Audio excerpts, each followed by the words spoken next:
감사합니다. 근데 사실 두 가지가 있는데, 네네네. 그러니까 하나는 어제 해주신 말씀 네네네. 중에서 궁금했던 거고, 하나는 뭐 관련이 아예 없는 건 아닌데 궁금한 건데, 네네. 첫 번째는요. 네. 어제 그 경제적인 영역에 대해서 말씀을 주셨잖아요. 네.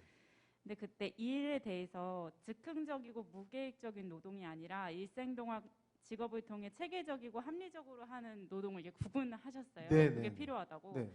근데 그게 그걸 어떻게 이렇게 네, 이해를 해야 네, 되는지. 네, 그러니까 왜냐하면 예시로 말씀 주신 것들 중에 뭐 알바만 계속하면서 살겠다고 하는 친구는 조금 다시 생각해봐야 되지 않을까 말씀을 네, 주셨잖아요. 네, 근데 네. 동시에 교수님께서 지금 재직하고 계시는 그 울산대학 하면서 더 좋은 대학으로 가야 될지 말아야 될지 그거에 대해서 얘기했어요. 네, 그게 네. 어떻게 구분을 개개인 사회에서 할 수 있어야 하는지. 훌륭합니다. 네, 좋은 질문이에요. 네. 이게 핵심을 꿰뚫는 질문을 역시 훌륭하십니다. 이게 진짜 중요한 문제죠. 굉장히 잘 질문을 해주셨는데 이 얘기 안 하고 가면 큰일 날 뻔했대. 진짜 중요한 질문을 해주셨는데 이 구분해야 됩니다. 그러니까 제가 캠퍼스뿐만 아니라 우리 학교뿐만 아니라 청년들을 많이 만나죠.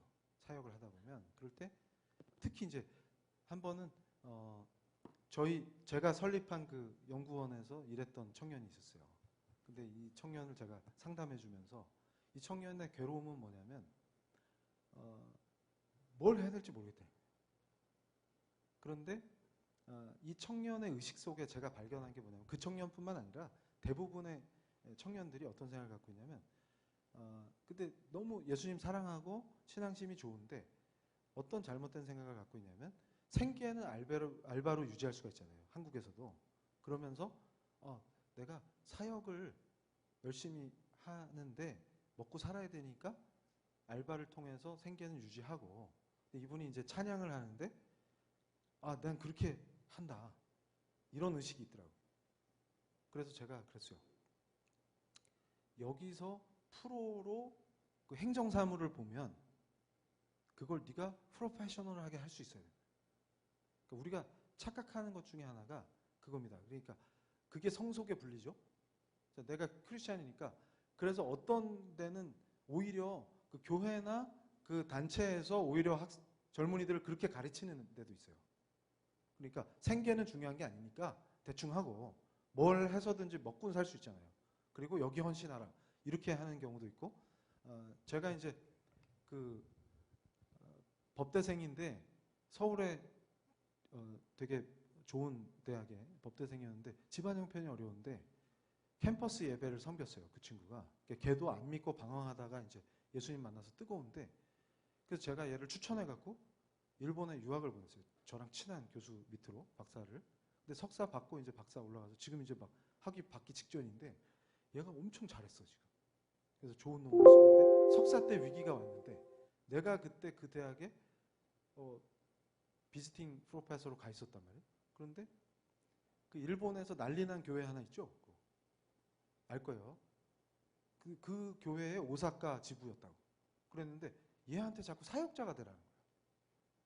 그래가지고 저한테 와갖고 교수님 저 그만두고 학교 그만두고 사역자 해야 되겠는데요. 그래서 제가 호통을 쳤어요. 엄마가 지금 고국에서 기도하시면서 지금 손이 부르트게 지금 일을 하고 계신데 식당에서 무슨 헛소리냐. 너는 한일을 잇는 가교가 되는 중요한 전문가로 커야 된다고. 크리스찬은 그 교회 사역만으로 다 하나님 나라에 참여 그런 게 아니라고 제가 막 그랬어요. 그랬더니 나중에 들은 얘기인데 거기서 니네 교수가 사탄이다 막 이렇게. 근데 얘는 나한테 말을 안 했지. 나중에 그 교회가 없어졌어요. 성문제 뭐 이런 거 터지면서. 그랬더니 그때 그 학생한테 그렇게 막 얘기하던 그분들이 야 니네 교수님한테 사죄하고 싶은데 다른 나라로 가셨기 때문에 직접 사죄는 못하겠고 네가 좀 전해달라. 이런 일도 있었거든요. 그러니까 우리가 굉장히 착각하는 겁니다. 그러니까 무엇이 하나님을 영화롭게 할 것이냐라고 할 때 어떤 특정 사역이나 상황의 논리로 그래서 내가 그랬어요. 진짜 사역자가 되고 싶으면 정식으로 좋은 신학교를 가라고. 그 내부적으로 만든 이상한 데 가서 이상한 거 훈련받지 말고 이렇게 권하면 또 그가 이런 식으로 애들을 잘못된 길로 데려간다고. 그런데 지금 우리 질문자가 얘기하신 거는 그러면 체계적으로 훈련받는 전문 직업인, 그 생계를 위한 직업, 이걸 어떻게 구분하냐라고 할 때 잘 보세요. 자기 소명을 찾아야 됩니다.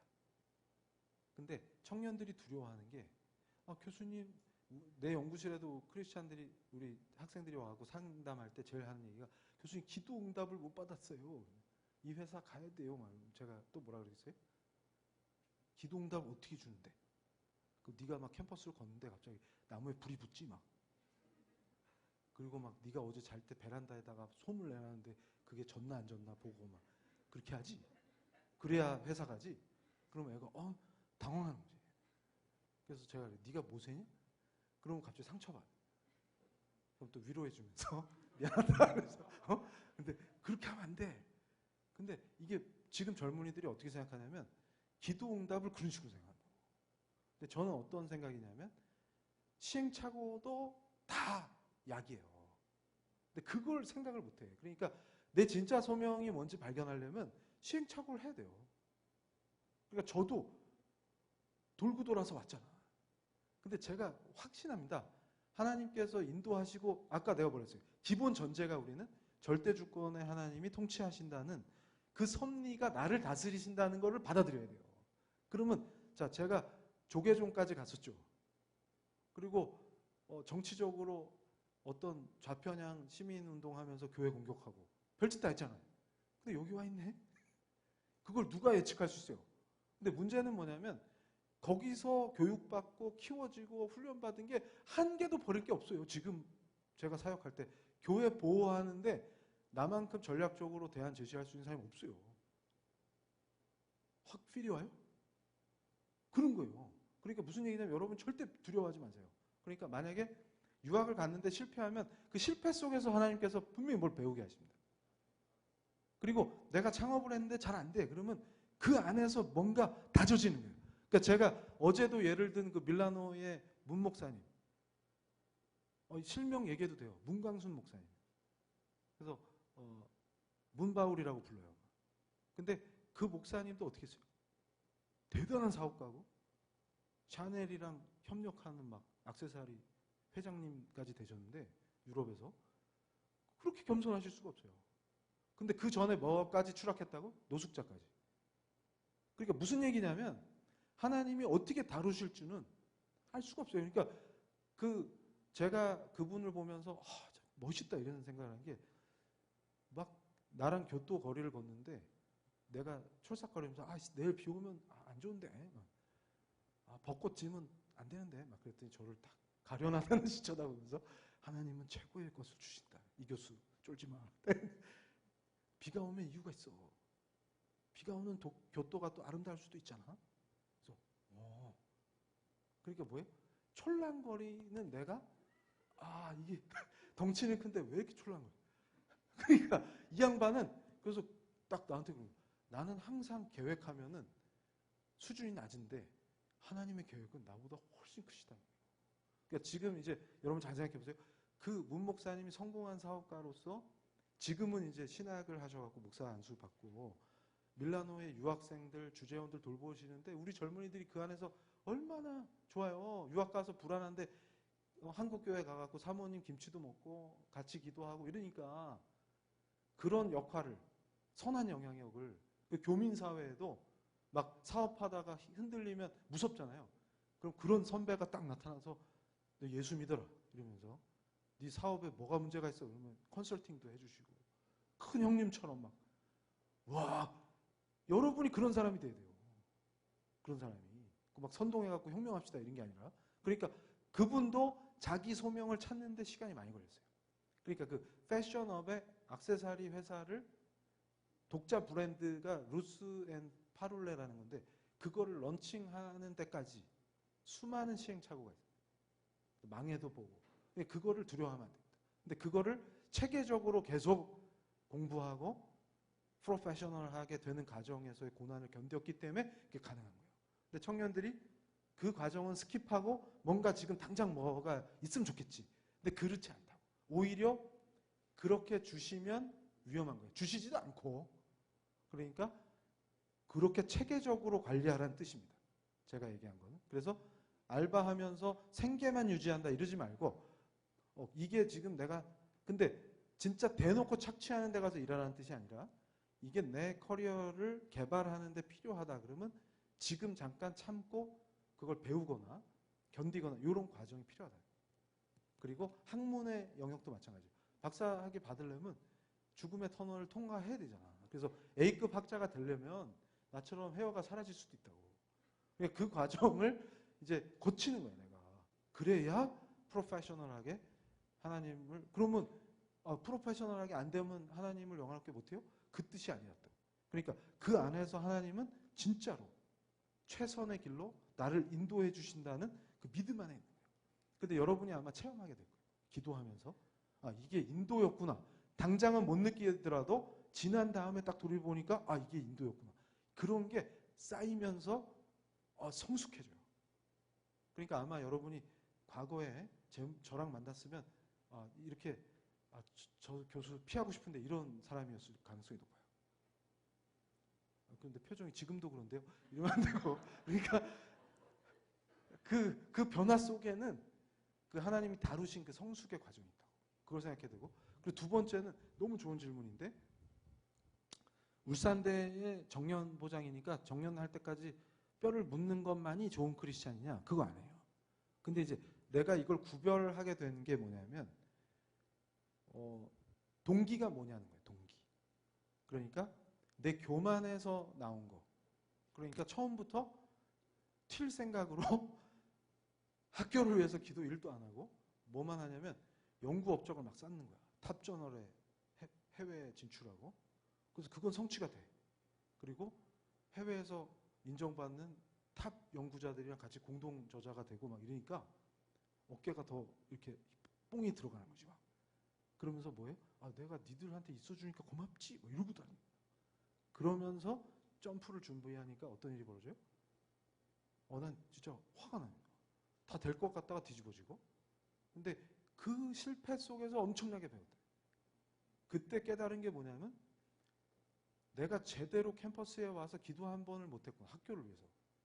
그래서 뭔 기도를 맨날 했냐면 내 연구 잘 되게 해달라고. 그 세계적인 학자들하고 공동저자 되게 해달라고. 그런 거 기도했어. 근데 한 번도 내가 가르치는 학생들을 위해서 진심으로 무릎 꿇고 기도한 적이 없는 거야. 그리고 이 캠퍼스를 보내주신 하나님께 감사 기도를 못 드린 거예요. 그러니까 제가 몇 안 되는 그러니까 박사학위 받자마자 전임 교수 된 몇 안 되는 사람이에요. 학계에서.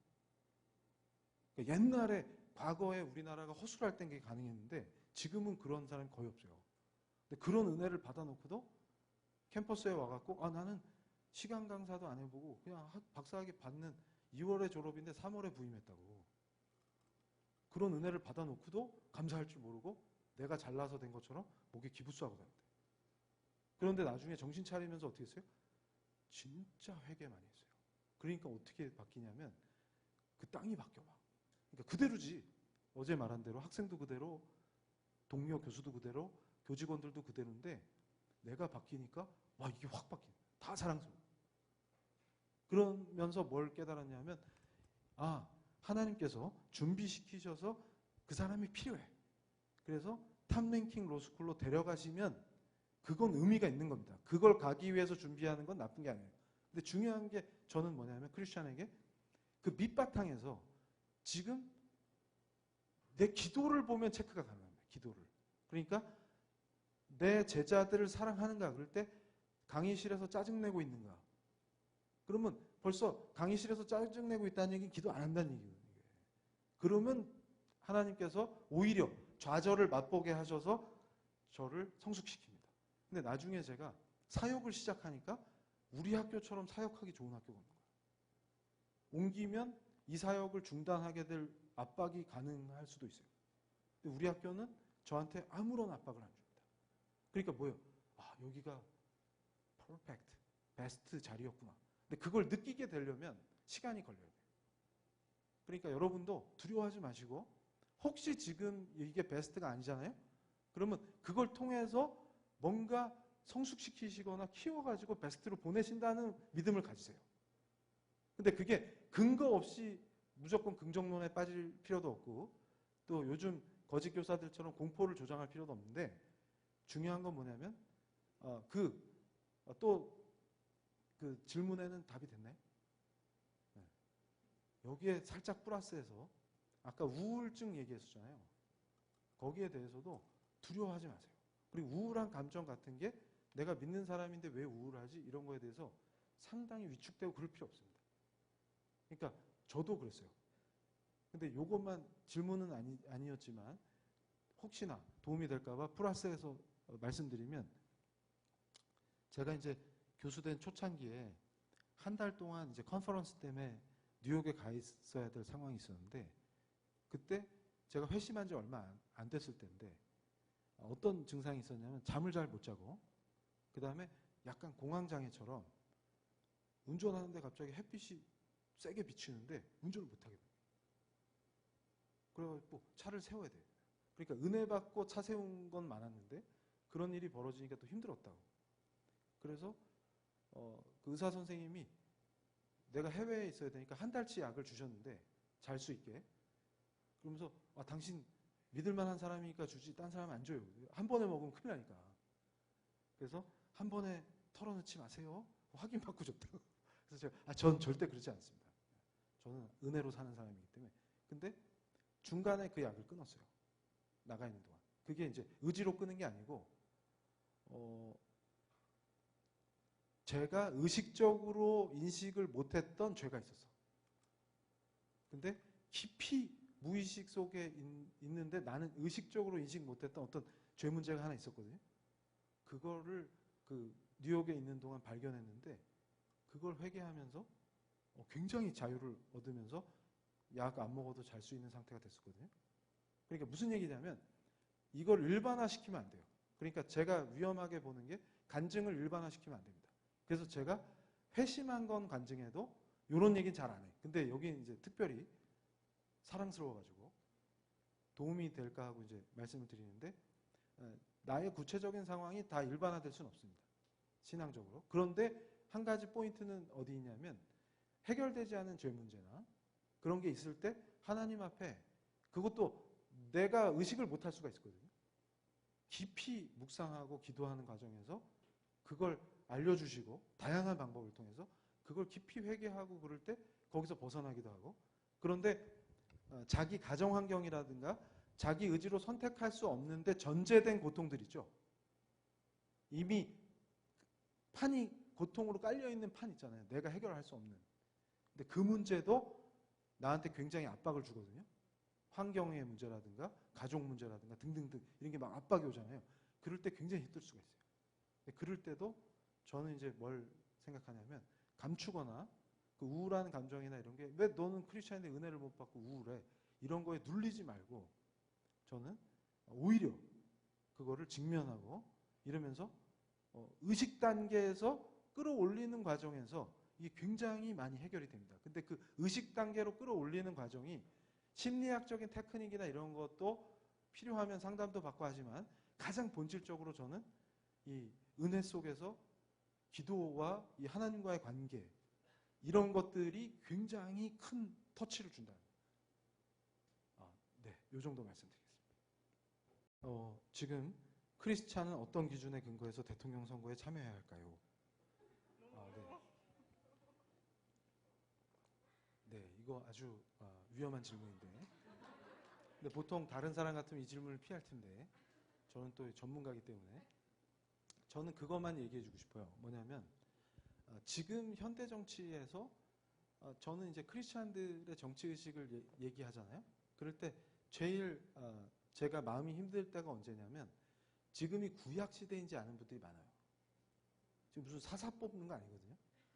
그리고 사무엘이 가갖고 너 다윗이요. 그거 아니라고 지금. 그러니까 무슨 얘기냐면 하나님이 보시기에 합당하지 않잖아요. 부르르 떨어.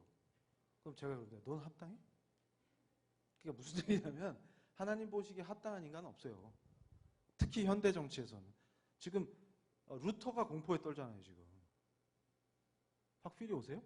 그러니까 무슨 얘기냐면 지금 구약 시대가 아니라니까요. 근데 현대 민주주의에서는 어떤 후보를 선택해야 되냐면 기호 몇 번을 뽑으세요. 제가 이렇게 답변해 드리는 게 아니라 기준을 말씀드리는 거예요. 뭐냐면 여러분이 선택하고 싶은 그 기본 근거는 뭡니까? 예를 들어서 교회 관점에서 생각해 봤을 때 교회와 협상 가능한 사람입니까? 아니면 종교의 자유나 우리가 추구하는 그 헌법이 보장하는 기본권을 더 제한하거나 핍박할 사람입니까? 아니면 우리랑 이 협상이 가능해서 우리의 권리를 확보할 수 있는 사람입니까? 그리고 그 정당, 소속된 정당이나 그 사람이 갖고 있는 정책이나 사고 구조가 우리가 추구하는 하나님의 도덕법과 우리의 가치와 일치할 수는 없어요.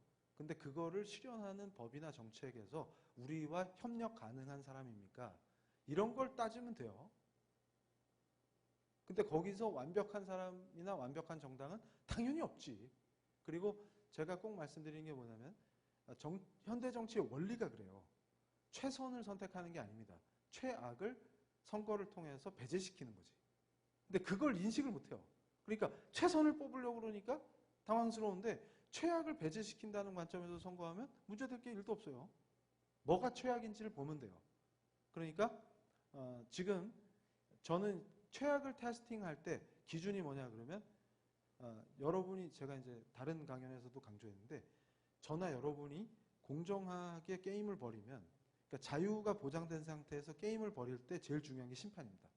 베이징 올림픽 보니까 뭐예요? 열심히 하는 게 의미가 없죠. 심판이 이상하면 다 꽝이다 그러면. 그러니까 무슨 얘기냐면 법이 중립적으로 작동되는가. 그러니까 우리가 착각하는 게 오늘도 제가 산책하다 보니까 자본주의 아웃 이렇게 네? 생명보다 돈벌이를 중시해 누가 이렇게 현수막을 걸어놨더라고. 그래서 제가 또 뭐라고 궁시렁거리니까 제 아내가 조용히 해. 그래가지고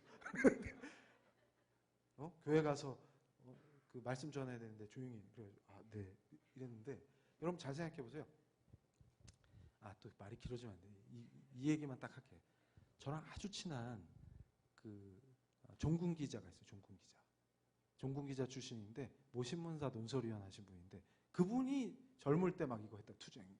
그래서 그쪽 이론가 중에는 그 양반 대단한 사람인데 이 양반이 이제 저한테 나중에 그 신문사 그 논설위원 하실 때 저한테 얘기를 해줬는데 돈이 지배할 수 있는 사회가 거기선 사람이 살 수 있어요. 이렇게.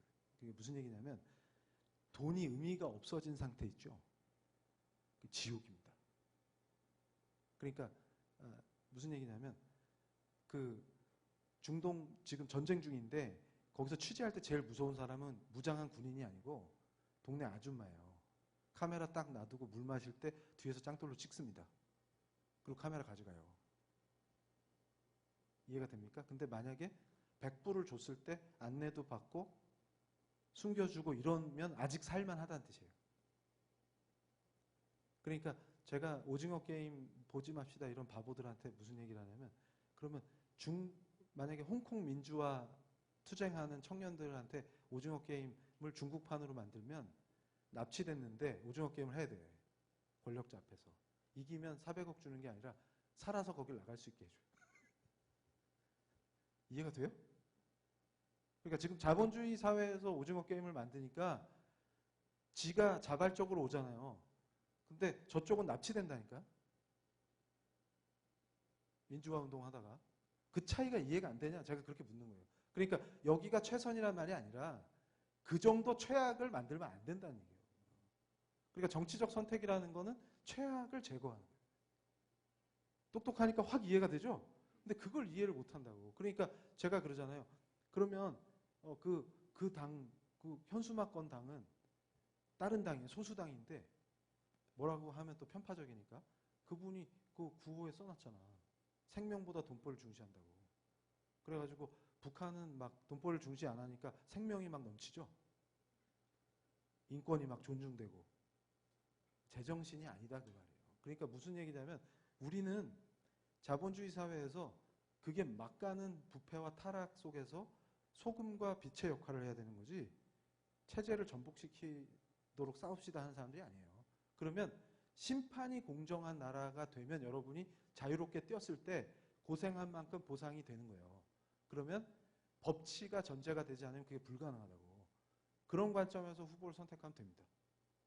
그래서 제가 그 광화문에서 운동하는 분들을 계속 비판했더니 저한테 달라붙어서 괴롭힐 때도 제가 뭐라고 했냐면, 자, 선동은 진영을 가리지 않고 결국은 당신들도 선동하면은, 자, 저한테 선을 넘으라고 자꾸 요구하는 거예요. 저는 그 사람들 뭐 별로 친하고 싶지도 않아요. 제가 그랬어요. 자, 전문가가 정치적으로 유리하다고 선동하라고 푸시하면 선동으로 집권했으니까 싸웁시다 하는 당신이 똑같은 걸 요구하게 되는 겁니다. 참 크리스찬은 어떻게 해야 돼요? 헌법을 준수하고 그 모습을 보여줘야 돼요. 그리고 전문가라면 양심을 가지고 진짜로 근거를 갖고 옳은 선택을 하고 옳은 걸 시민들한테 설명해 줘야지 정치적으로 이익이 되기 위해서 이론을 왜곡해서는 안 됩니다. 감사합니다. 예, 반갑습니다. 예, 제 이름은 정형동입니다. 2019년도에 교수님께서 이제 지나가신 양파가게 콘서트 참석하고, 오, 네. 예, 양파가로 오셨던 분이군요. 예, 그래서 사진도 찍고 네. 해서 이제 너무나 반가웠습니다. 네. 그리고 제가 이제 교수님이 좋아하는 블랙조 초코바를 찾으려고 했는데 아무리 찾아봐도 없더라고요. 그래서 네. 안타까워가지고 쪼쪼 블랙쪼. 예, 네. 있었는데 네. 이제 제가 드리고 싶은 말씀은 뭐냐면은 네. 요즘 이제 선거철에 가까이 오다 보니까 이제 저희 단톡방이나 아니면 동문방이나 심지어 기독 신우회방이 있는데 계속 기독교 이제 신앙적인 세계관에 의해서 이렇게 이제 주장을 한단 말이에요. 그런데 그거를 계속 심지어 신앙이 있는 분들도 그런 소리를 하지 말아라. 잘못됐다. 왜 기독교인들이 왜 정치적인 발언을 통해서 왜 분란을 일으키느냐 이런 말도 하고, 심지어 저한테는 이제 화합을 깨트리고 통합을 제외시키는 사람으로 오히려 저를 비판하고 막 손가락질하는 경우가 많이 발견되거든요. 네. 과연 이 성경적 기준에 의해서 말씀을 이제 제가 글을 올리는데 그거를 반대하는 반대하는 분들이 너무나 많은데 이분들에게 어떠한 글들을 올려야 되는지 그걸 좀 궁금하게 생각합니다. 이상입니다. 네네. 좋은 질문이죠. 근데 이제 요즘 아무래도 SNS나 그 단톡방이나 이런 걸로 소통을 많이 하니까 거기 보면 이제 어떤 의견을 올렸을 때 그게 이제 집단적으로 거부당하고 이런 일들이 발생하죠. 근데 이제 저는 어떤 생각이냐면 기본적으로 그 좋음과 옳음 있잖아요. 그걸 구분하면 됩니다. 그러니까 옳음은 right이고 좋음은 good이죠. 근데 우리가 이제 저는 법철학자다 보니까 기본적으로 윤리학적인 트레이닝을 받았기 때문에 우리가 착각하는 게 있어요. right이니까 그게 우선한다고 생각하죠. 근데 정의를 얘기할 때 좋음을 우선해야 됩니다. 근데 그거를 우리가 잘 놓쳐요. 그러니까 무슨 얘기냐면 이 정의의 논쟁 속에 들어가면 무엇이 옳은지를 따지게 되잖아요. 그럴 때 무엇이 성경적인지는 명확하게 우리가 신학적으로 규명할 수가 있어요. 그러니까 우리 집사님, 집사님께서 그게 성경적으로 지금 독실하신 분이니까 정확하게 알고 있을 확률이 훨씬 높습니다. 그분들이 뭔가 잘못 알고 있을 확률이 높아요. 왜냐하면 기독교의 역사에서 그 교회가 정치 발언을 하면 안 된다 이런 것도 잘못 알려진 거죠.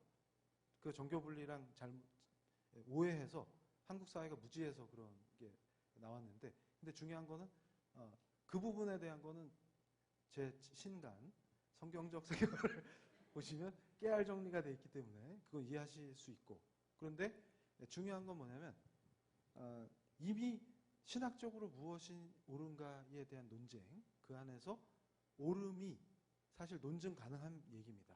그리고 정치적 발언하는 게 잘못되어 있는 게 아니에요. 무엇이 올바른 정치의식이라든지, 그러니까 구체적으로 몇 번 찍으세요 이거 아닌 다음에 어떤 성경이 가르치는 도덕적 기준을 제시한다든가 그런 건 괜찮습니다. 근데 문제는 뭐냐면 그게 그 다수가 이유가 뭐든 간에 뭐 무지해서일 수도 있고 성경에 대해서 잘 몰라서일 수도 있고 다양한 이유 때문에 거기서 파열음이 세게 일어나죠. 그러면 우리는 합리적으로 뭘 선택하면 좋냐면 좋음을 우선해야 됩니다. 그러니까 내가 옳기 때문에 이걸 여기서 논증하겠다 이렇게 되면 거기서 엄청난 갈등이 심화돼요. 그런데 항상 어떻게 생각하냐면 좋음을 우선하면서 옳음을 전파하는 게 우리 스타일이에요. 제가 이걸 어떻게 배웠냐면 이게 선교 원리입니다. 선교 원리. 그러니까 바울이 정복해 나가는 거. 그러니까 제가 가끔 저도 억울한 일 많이 당하거든요. 그런 취지로 얘기한 게 아닌데 그러니까 아브라함 카이퍼 박사가 수상까지 했잖아요. 네덜란드에서. 어제 제가 강조한 영역주권. 근데 이분이 목사님이고 신학자인데 수상까지 했단 말이에요. 그래서 무너지는 네덜란드를 바로 세웠는데 이분 별명이 100개의 얼굴을 가졌다. 그러면 A 영역에서는 지금 법을 통과시켜야 되니까 강력하게 당파적인 관점에서 막 설파할 수 있죠. 그럼 C 단계에 오면은 저 사람 당파적인 사람이야 막 욕한다고. 근데 제가 그런 걸 많이 당해요. 왜냐하면 전략적인 거나 이런 거를 시민들이 다 이해 못합니다. 기독교인들은 더 이해 못해요.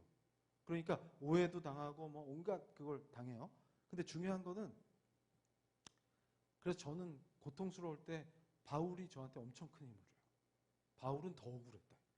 저야 감히 저 같은 거는 근처에 갈 수도 없는. 항상 억울해. 고린도 교회를 했더니 거기서 반란을 일으키고 무슨 게바가 좋아요, 아볼로가 좋아요, 당신은 사도도 아니에요, 뭐 이러는 거잖아요 지금. 속이 터지는 거지 지금. 에베소에서는 막 시민 폭동이 일어나질 않나. 어떡하라는 얘기야. 그러니까 어떻게 해요 근데? 바울은 흥분하는 게 아니라 고린도 전서 보세요. 감정을 탁 컨트롤하면서 담대하게 복음을 선포해버려요. 편지로. 후서에는 약간 감정적인 동요가 나오지만 완벽한 복음. 하나님의 도구로 하나님 말씀을 적잖아요. 지금. 그러니까 어떻게 돼요? 진압이 돼요. 그래서 오늘 아침에도 제가 아내랑 대화하면서 우리 편지로 진압할 수 있어?